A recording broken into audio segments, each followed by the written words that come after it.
Hey, Rob, thanks for coming on, and I appreciate it. I know you've been talking about this a lot, and I wanted to bring it up because you got stuff to do. You got a lot of stuff going on here, my friend. That the student loan debt, because they keep pushing it, right? They keep pushing, and people are, why they keep pushing this? Why? Well, it's another handout, and it's an easy way for them to basically push money into the system backhanded. Would you explain how that works, how they're trying to do it? Well, it's what all these politicians do. It's legalized vote buying, right? I mean, they take opportunities to use other people's money or ruin other people's existence and improve someone else's existence, and then go look at what I did for you in hopes that those people will show up in the fall. And if you look at who would be targeted with this, primarily younger people.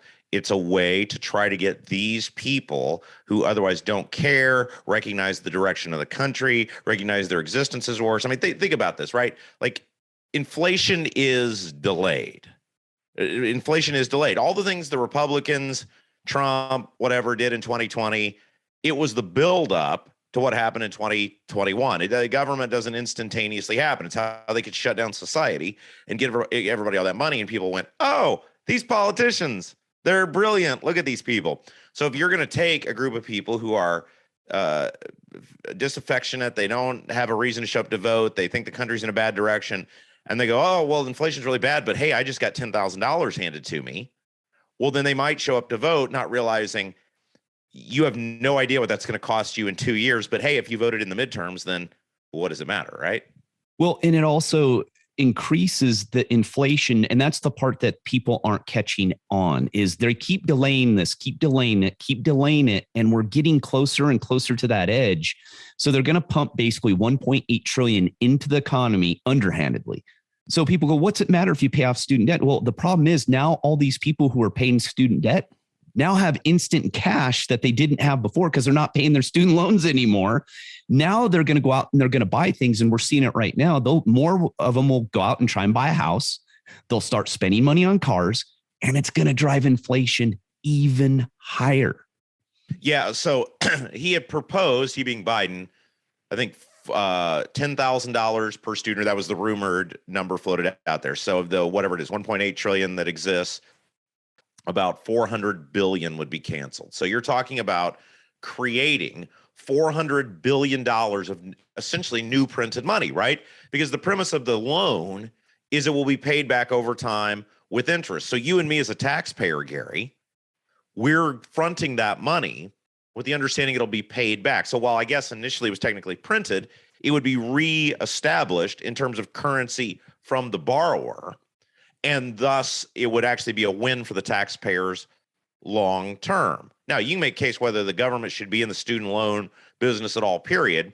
But on its premise, if the loan is given out and the loan is paid back, you have a better educated person who can enter the workforce. And while you help subsidize it, ultimately, you make money as a taxpayer in the long term. Now, if you just cancel all of that, then it becomes printed money because it was a government-funded resource that is now an unfunded liability, which means you have to print the money to cover it. The university got paid. The professors got paid.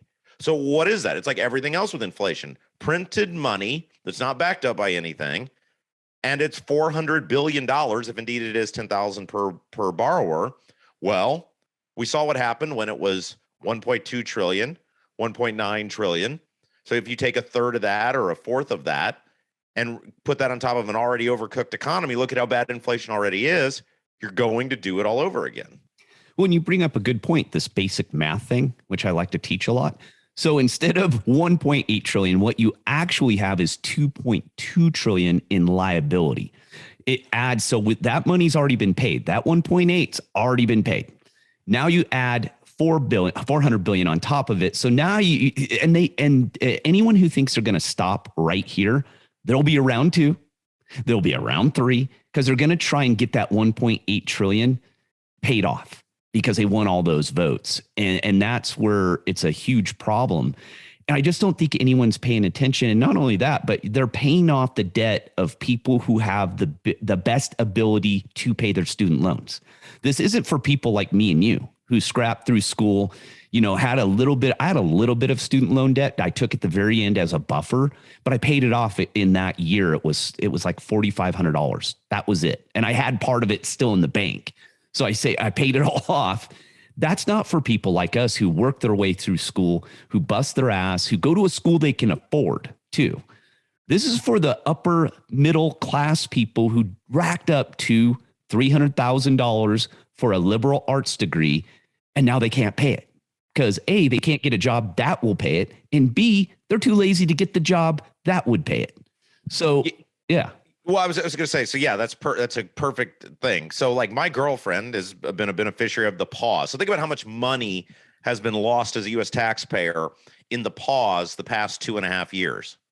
Right? Like there's no reason, if there's 11 million open jobs, anybody who wants to work can work in this country. There's no reason it should still be paused. But think about how much money has been lost by the U.S. taxpayer over the past 2.5 years of the pause on student loan debt, and how much that has cooked inflation, because it's an unfunded liability. It's money that should be going back into the treasury, that was printed money that should be reestablished. My girlfriend's a great example. She's been a beneficiary of that. Now, she recognizes long-term that's unsustainable, and she has used her extra capital to pay off things like her car debt, et cetera. But most people are not doing that, right? They're spending it on stuff. They're not thinking ahead, because they don't have someone as economically brilliant as me living in their house going, hey, you're gonna pay the piper on this eventually, so you better get that any other debt you have paid off. So she's done that, which has freed up her ability long term. But the average person is still going to have all of these things,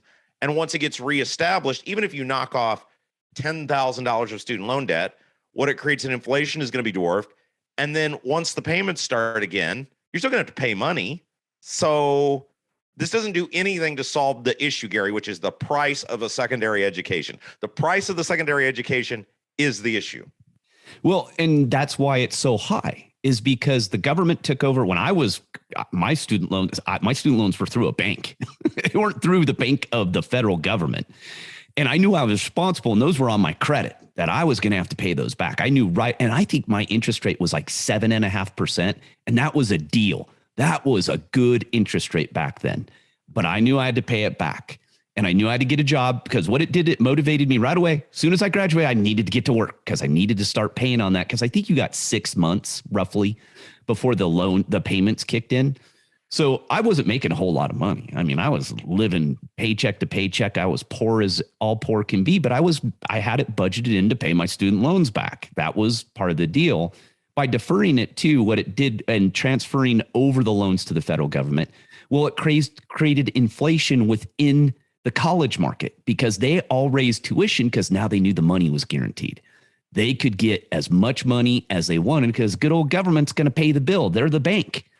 And so by them paying it back, I firmly believe that you will see college tuition go up right after they give that money out, because they'll jack it up again.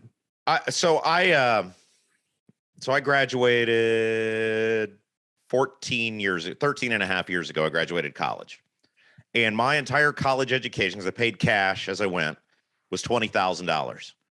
My girlfriend's degree from the same institution. We went to the same school. Now we have different degrees, but it's the same institution. It cost double what mine did. The education has not got double better during that time. There's no reason that college should be twice as expensive as it was. I didn't graduate in the 50s. I'm in my 30s now. There's no reason that it should be that expensive. And yet nobody wants to hold that accountable. Why? Because the Democrats, and look, Republicans don't do anything about this either, but are in bed with public education. And public colleges are public education, and they're not going to challenge that. They're not going to take that on. That is how you'll solve the issue. No one wants to solve the issue.